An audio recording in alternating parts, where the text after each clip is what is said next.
ఖచ్చితంగా ఇవాళ మంచి ఇది ఇవాళ ఉన్నటువంటి సమస్య 60 సంవత్సరాలుగా ఉన్నటువంటి సమస్యలు మీరు ప్రస్తావించారు.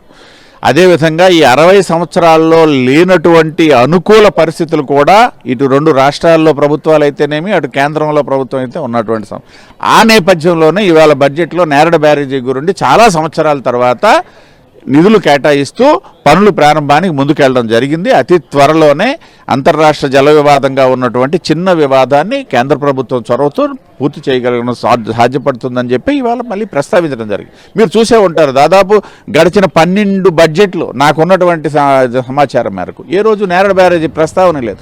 ఇవాళ ప్రస్తావించడమే కాకుండా కొంత నిధులను కూడా కేటాయించి ఆ బ్యారేజీ పూర్తయ్యే సమయంలోగా ఏదైతే 28 టార్గెట్ పెట్టుకున్నాం 28లోగా కూడా ఇప్పుడు ఏదైతే ఎత్తిపోతలు ఉందో ఈ ఎత్తిపోతల ద్వారా కొంత నీటిని ఏదైతే పట్టిసీమ మాదిరి ఎత్తిపోసి పరివాహక ప్రాంతానికి అందించే ఒక ప్రత్యామ్నాయ ఏర్పాటు చేయడం జరిగింది.